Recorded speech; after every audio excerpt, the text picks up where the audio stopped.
The plainest Jane. This is one of my favorite comments here. She says, I loves me some black, and she said, loves me some black news. She says, is it just me, or does anyone else get tired of seeing people that don't look like them delivering info about them day in and day out?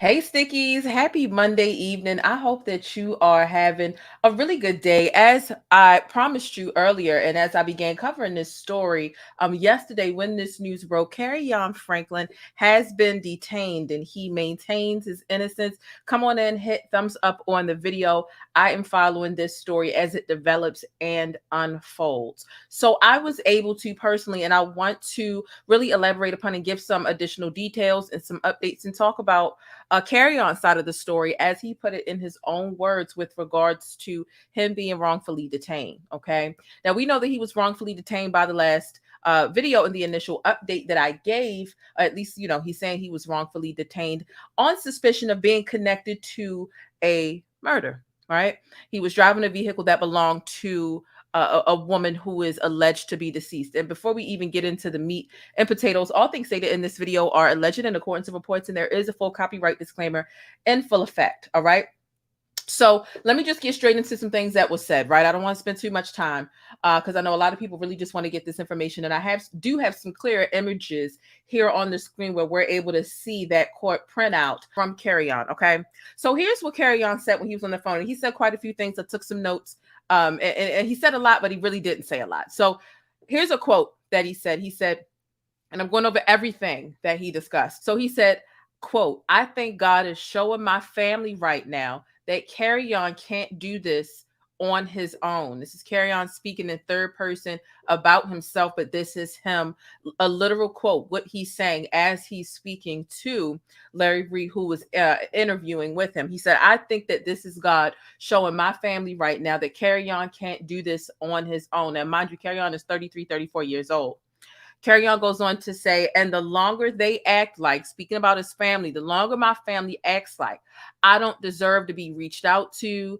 I don't deserve a phone call. I don't deserve to be prayed for, shown some love. My family is being shown that, like, okay, you've had a couple of years that you haven't attempted to contact or reach out to Kerrion. End quote. Again, because this is him speaking in third person about himself.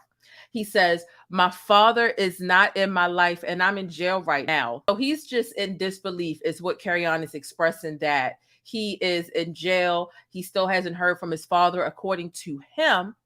And he's really crying out for his family at this point. He's hoping that the way that this is playing out in the public and with things not looking so good, that it's going to show his family that he needs their help and that they need to be in his life. Now, mind you, Kerrion has opened up in the past. You know, he, went viral some time ago with that whole recording and Kirk Franklin cousin and all that other stuff. He spoke about his family alienating him, having that sort of polarizing dynamic between his family where they weren't even speaking and not really having the best relationship with his family. And this is something that he is still confirming present day. It is still coming out on the show Bad Boyz LA, but it is something that he did reiterate when he was on the phone. I want to get into some of what was said when there was contact with the grandparents of Kerrion. Now, Kerrion did call his grandparents while he was in jail. Grandparents, he has a really good relationship, seems to be a safe haven for him. And he got in contact with the grandparents. The grandparents then got in contact with the people that allegedly said he was being held with no bond in California, and then he'd be sent to Texas. So his grandparents got in contact with the people who are saying this. And there was a warrant for his arrest in Texas, but that warrant had been handled already. The grandparents are saying that they've resolved the situation in Texas with a matter of $340 to $350. But apparently the system does not reflect that. So apparently there's some sort of an error. The grandparents are saying that they had contact with the bail bondsman who told them to settle up for $340, $350. The grandparents are saying that they resolved that situation, but the system's not reflecting that. So Kerrion has court in the morning, and then they'll find out how much it's going to cost to get him out of there. And Larry and two other close family friends are going to, quote unquote, go try to get him out. Okay. So that's what's going on that front. Now, what I can say, and make sure you come in and you hit thumbs up on this video, because I am following this closely, and I'm making sure I do my due diligence and getting these details as accurate as possible, right? Exactly how they came out of the horse's mouth. Not calling nobody a horse, right? But y'all understand the metaphor. So I took my time. I listened to the recording literally forwards and backwards about 4.5, almost 5 times. Hit pause, type slowly just to make sure my accuracy is there. All right. So make sure you support the stream in any way you can, whether it be hitting thumbs up, subscribe to the channel, at least consider hitting the notification bell and sharing this joint on Twitter via text message or however it is you share videos or even on Facebook. Okay. Let's keep going into what took place on this call and what Kerrion's side of the story is. I know that what a lot of people are going to end up saying is that this was not a good idea for him to talk to Larry Reed because of what he's talking about, and he hasn't had his day in court yet, right? And so he's trying to explain things, and they listening. You know what I mean? So this stuff can be used against him in court, depending on what he is or is not saying. There were some scattered thoughts. Kerrion went out of his way extensively just to convey that he is not a thug. He's not a gang member. He doesn't live that type of life. He's not even like that, etc., etc. So I want to get into what else was said, okay? Hey, thanks for letting me keep you connected and in the know with what's happening in the Black world. Don't forget to smash on that like button for support and for more Black news. So Kerrion, I've got to be honest, Kerrion definitely dodged around. He dodged and danced around some questions, right? He was not giving straight answers, and him ducking and dodging around certain questions. Listen, this could be a good or a bad thing. I know that Kerrion, with this exposure, knowing that this was going to reach the blogs, and I think what he was trying to do is get ahead on it, right? The people that he trusted and that he decided to reach out to, and I've been able to confirm that he called Larry Reed first before he called anybody in the family, and I was able to confirm this myself. So he called Larry before he called his peoples, right? And this is with regards to this Beverly Hills arrest, not the Texas thing where his family was helping him settle up with that situation. And you know, he's really trying to plead this to the court of public opinion, I guess, knowing that it was going to hit the blogs eventually. And him pleading to the court of public opinion and really just saying some of the things that were said may not have been in the best taste, but I want to hear from you. What do you think down below in the comments? Kerrion did confirm that he does not have an attorney. He does not have an attorney for either of these cases, and that he will need help with that situation. Larry Reed was offering some help. He was offering just trying to do whatever he could to get him out. He said, Larry said out of his mouth, we're going to find out how much it is, and we're going to go get him out. We're going to do what we can do to get him out. So knowing that he has some resources and some leverage with Larry Reed, getting him out and attaining representation is a goal of Kerrion's, because he's, you know, he's ass out in that regard, right? When Kerrion was directly asked, which was something that not only Larry reiterated, but it was something that we heard on this phone call. Kerrion was asked directly, is that dead woman's car that you are driving? Kerrion talked around that once. He was asked again, and Kerrion said, I feel like I'm being set up. He said he feels like he's being set up. So he's not answering directly if he, you know, he basically said that he doesn't know anything about the vehicle being connected to a deceased woman. You know, that's pretty much what came out of that. Now, Kerrion has already been questioned concerning this woman's murder, this unidentified woman's murder. So we don't know what the conclusion was of that questioning or interrogation, but that has happened already, and he does have court in the morning. All right. So let's get into some other things that was said. Like I said, the thoughts were a bit all over the place, right? But a couple of questions I want to know from you in the chat. Let me know if you think Kirk Franklin's going to come to Kerrion's rescue. That's pretty much what this discussion is going to transform into. Why isn't Kirk Franklin doing anything, or Kirk Franklin shouldn't have to do anything? Do you think he's going to come to the rescue? Do you think he should come to the rescue? And do you think Kirk and Kerrion will ever patch their relationship up, because they have had a really just turbulent and just very stressful relationship. So the first thing that Kerrion actually said on the phone, it wasn't that quote, right? But he did say that he's been denied medical attention. So he said that he's trying to look for medical attention. He's been denied medical attention. Kerrion states that he is leery of his inner circle because his inner circle has been changing lately. Okay. Now, he also says that he's been communicating with a pastor in the last couple of weeks. He feels like he's being set up. I know a lot of people were saying, well, hold on, wait a minute. Kerrion was pulled over for a broken taillight. Come to find out the vehicle isn't his. Come to find out the vehicle belongs to a woman who is deceased. Come to find out there's an alleged gun in the car. What's going on? Is he being set up? He doesn't seem like he's that way. That's what a lot of people were saying before we even heard from Kerrion. We hear from Kerrion. This is what Kerrion is saying as well. He feels like he's being set up. And let me just make one thing clear. I know some people felt like the title was disrespectful of the video. Listen, I put in quotation marks, Kerrion Franklin wrongfully detained. And I put that in quotation marks because we don't know the truth.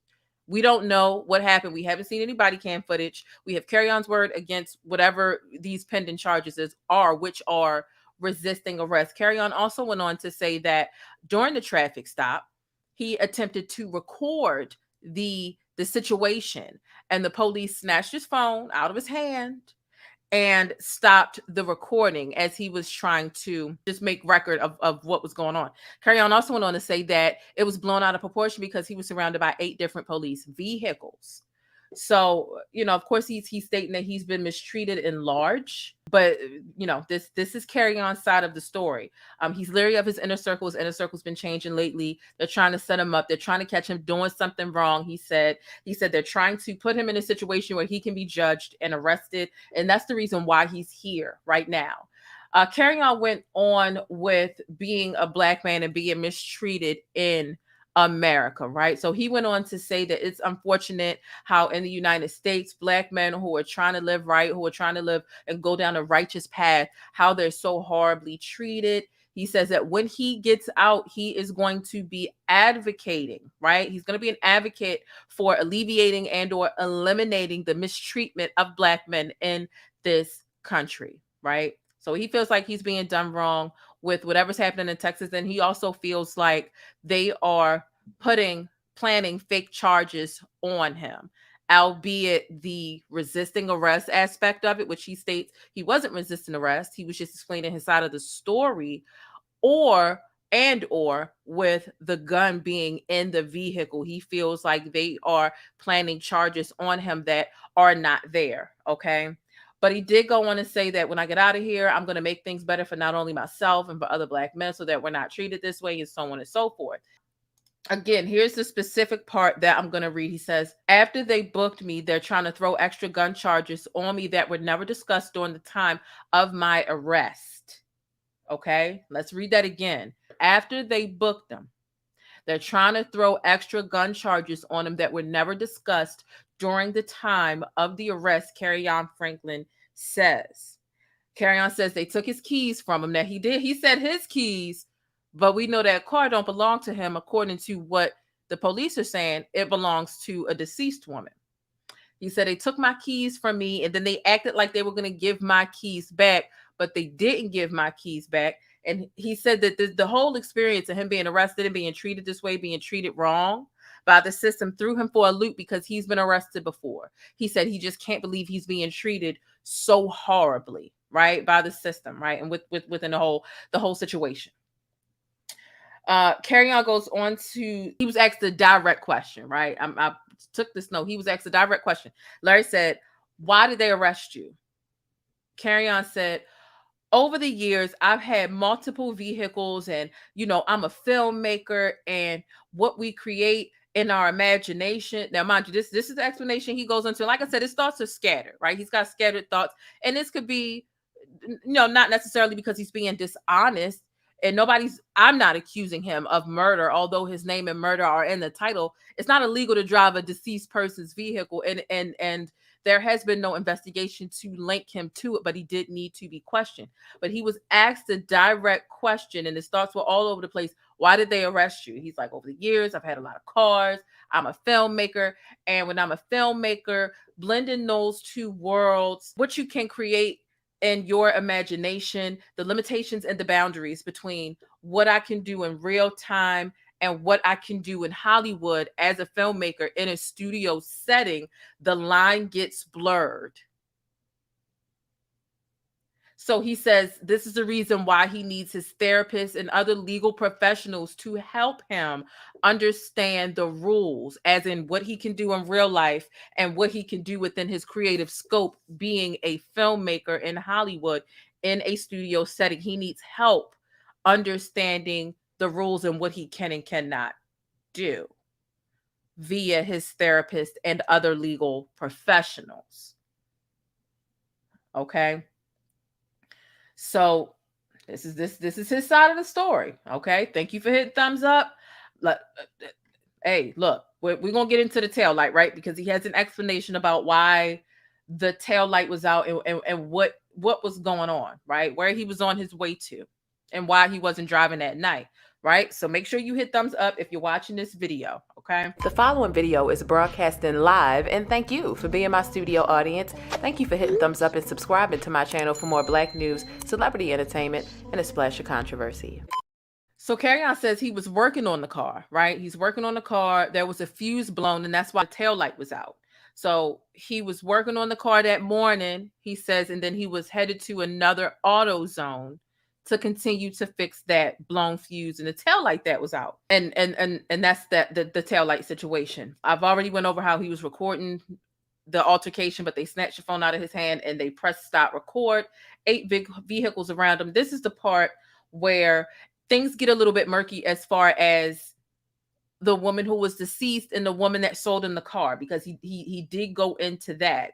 Now, Kerrion was able to say that the car is registered. When he was asked directly about that vehicle, he said, I don't, he has no clue about the car being related to a murder situation in any capacity. But that the car is registered. He said, I've had that car for over a year now. Now, he didn't say who the car was registered to, but he did say he had been stopped before and nothing came back dirty, nor was he informed of any murderous situations, right? Now, he said that he's had the car for over a year and that the woman and her boyfriend that sold him the car, she was alive. That's all we got. So at what point she was alive, or who that woman is, or if it's the woman that sold him the car. When's the last time he spoke to the woman that sold him the car? Since he said he's had the car for over a year, he said, well, she was alive. I don't know about anybody's deceased, but the woman that sold me the car, she was alive.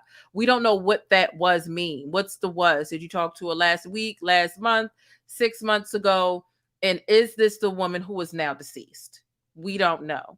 Larry's inclined to believe that there was a woman that Kerrion was romantically involved with in the housing arrangement situation, because basically he doesn't have an address. And Kerrion said this on the phone call. I don't live anywhere. I travel across, from east to west coast, and I work.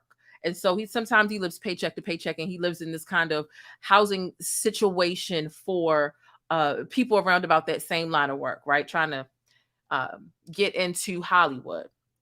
And Larry's inclined to believe that there was a woman that Kerrion was romantically involved with within that housing situation. And he's curious as to, was that her car? Is that the woman? But we don't know. Right? So that's where we are with that.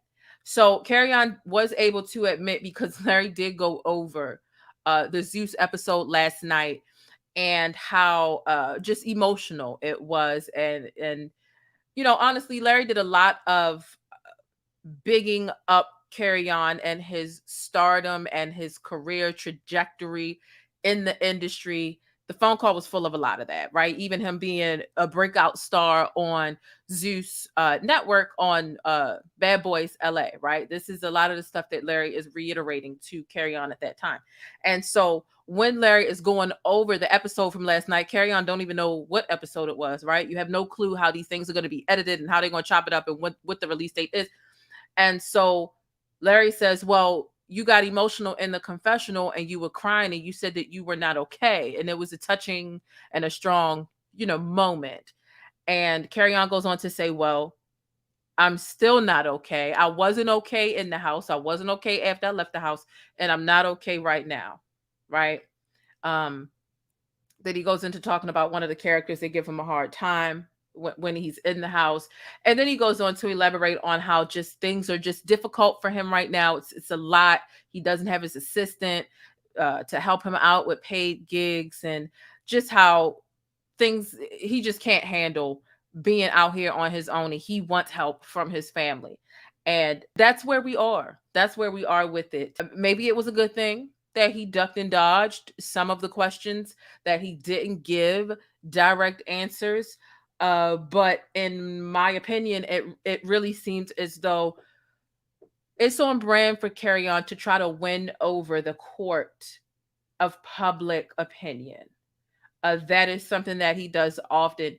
And I think that maybe the focus should be more so on what are we doing with these legal issues? Because trying to reason with the public, albeit different trauma bonds, right? When you share, oh, I've got issues with my family, or they don't, I've got emotional issues, or that might get some people, but other people are going to be more cruel and more harsh. And I remember when everyone was coming down on Kerrion before, when the recording first released, and it was really a battle, and he felt like he needed to argue with the internet to prove, and had a couple of more kind of like meltdown type of moments, and felt like he really needed to prove to the world, like, no, I was done wrong. I'm right here. I didn't do anything wrong, and so on and so forth. But one thing that I do remember Kerrion saying on this phone call was, I'm not a saint. I'm not a saint. I just don't deserve to be ridiculed and persecuted, right, the whole time since I'm God's child. So this is pretty much this phone call and how it went. And like I said, that quote really stuck out to me, and I made sure I highlighted. He said, I think that this situation, because this is how he answered the question, right? Larry said, have you ate? Have they fed you? Kerrion said, I think that this is God showing my family right now that Kerrion can't do this on his own. And the longer they act like I don't deserve to be reached out to, I don't deserve a phone call, I don't deserve to be prayed for or shown love, my family is being shown that, okay, you've had a couple of years and you haven't attempted to contact me, you haven't attempted to reach out to Kerrion. I can't do this on my own anymore. I need y'all help. It's basically, what he's saying. I want to know how you all feel about it. Do you think that Kirk Franklin is going to come to his rescue? Do you think that Kirk Franklin should come to his rescue? Let me know any and all thoughts about this situation down below. He does have court in the morning. Y'all know I'm going to stay on top of this story. Thank you so much for the super chat. I appreciate it. Thank you for the $99.99. That means a lot. What is that? PB Grind is your name. Thank you so much. I appreciate it. Y'all make sure y'all hit the thumbs up button. Any way you can support this stream is appreciated, whether it be a super chat, whether it be a cash app, whether it be a super sticker, or hell, it don't cost no money. Just hit the thumbs up button, and even to share over on Twitter, what are your thoughts? Put a 1 in the chat if you feel like Kirk Franklin should come to Kerrion's rescue, and put a 2 in the chat if you feel like Kirk Franklin should not. Okay, so we've got quite a few ones in the chat. So a lot of you feel like Kirk Franklin needs to stop and put his pride aside and come to this boy's rescue. It's clear that he really wants a relationship with his dad. I mean, and I feel both of them have accountability to take. Everybody has an ego, man, woman, whatever, but especially with men, there are egos, but especially when there's unaddressed child trauma or just trauma from back in the day, right? Because with Kirk, not to say that there's no trauma for him attached to the situation, but he wasn't a child at that time. You go back in time, there's some trauma for both of them, right? But I do think that this might be a good time to reach out. And sometimes I think that Kirk Franklin, being a church guy, wannabe squeaky clean image, it makes it difficult to want to associate with someone who seems to be as unpredictable as Kerrion can be sometimes. It can be a PR nightmare, a media storm. It really can. Oh, wow. Look at Marquise Hill says 3. I think Kirk Franklin set him up. He's exposing too much of a perfect holy family. Just saying. That's one way of looking at it. That's one way of looking at it. I think it's at least worth a discussion or a conversation. I know he reached out to his grandparents before. His grandparents were able to offer about $350 to help him with whatever situation was going on in Texas. But it seems like this situation here, it might cost a little bit more. So who's to know?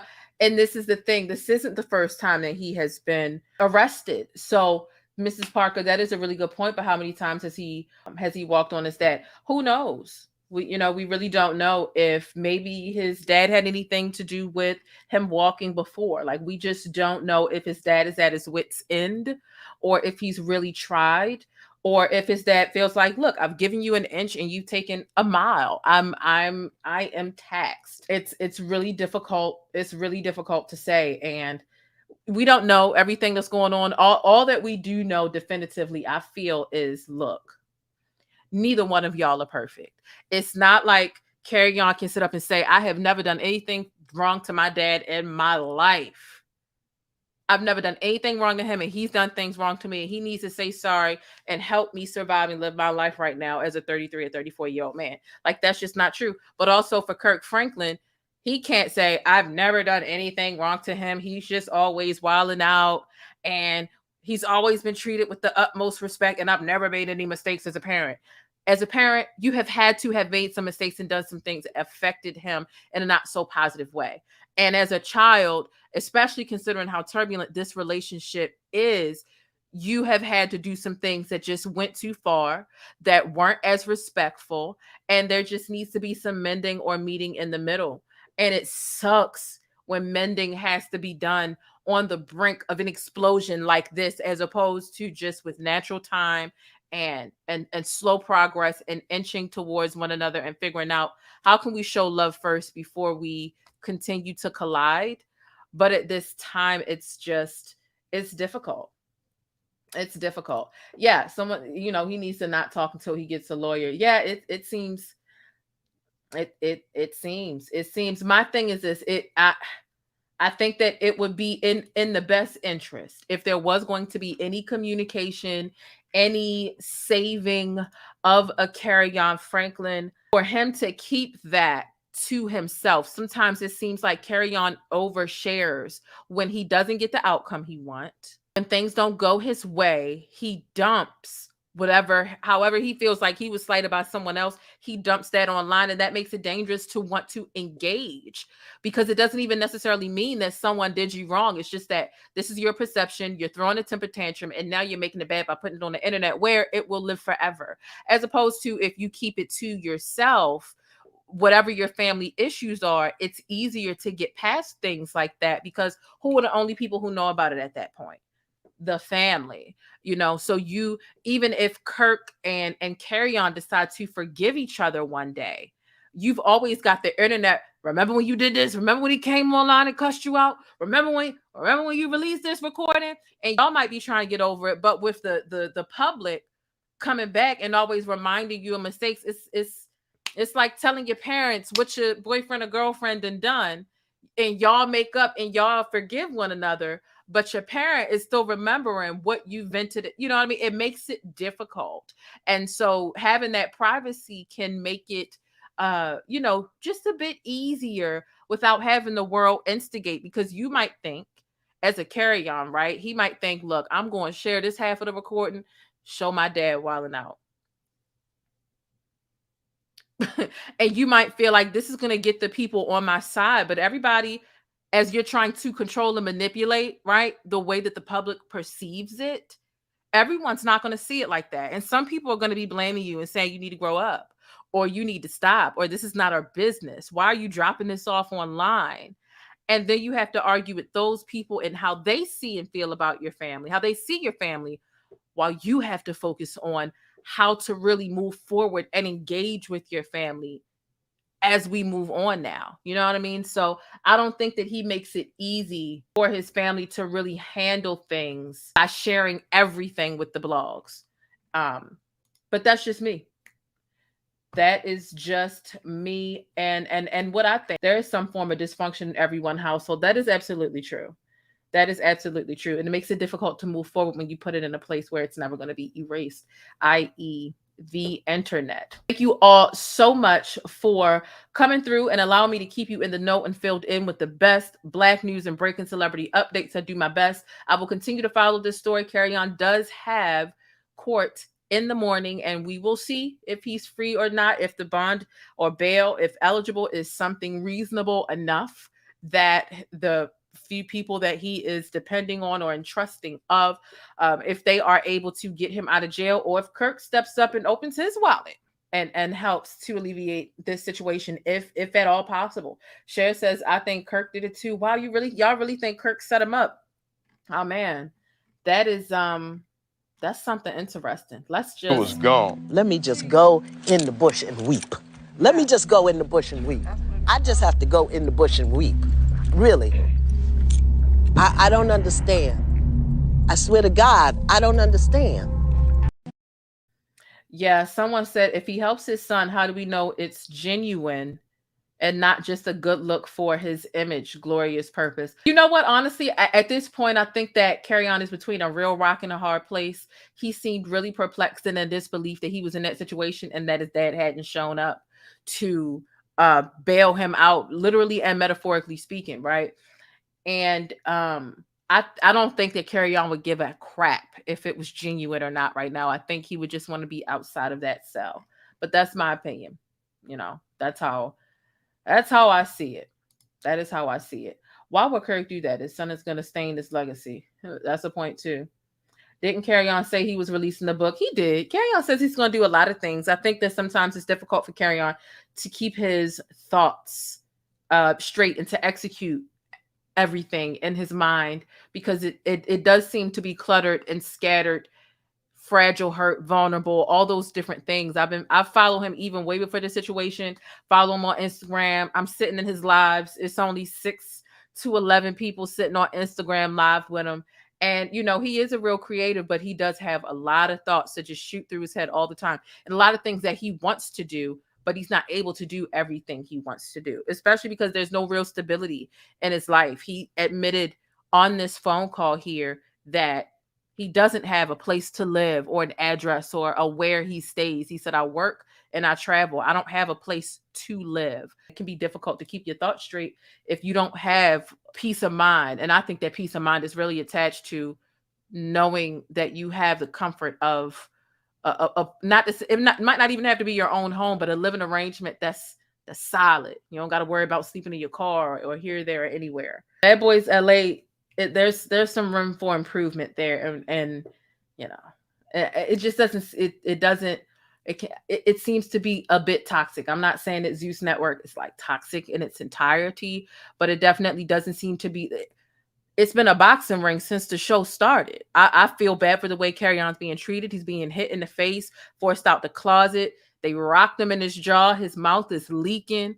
4 fights on the first day they pulled up to the home. They letting them fight because they want the ratings.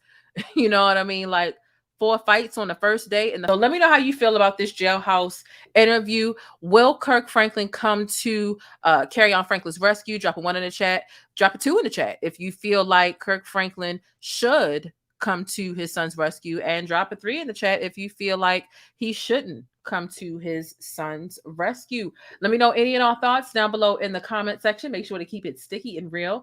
I'm your girl, Jane, the plainest Jane. Thank you for watching. Thank you so much for supporting. And most importantly, thank you for your time and your energy. I do not take it for granted the fact that you all entrust in me to keep you abreast with some of the best breaking Black news and celebrity updates.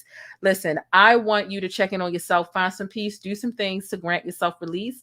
Don't forget to subscribe and thumbs up or down. Either way, I appreciate it. But don't forget to think critically and independently, regardless of what you hear from me or anybody else. All right, hit that notification bell. You don't want to miss any of the content over here. Drop a pancake emoji and y'all say beautiful, black, and blessed. All right, deuces.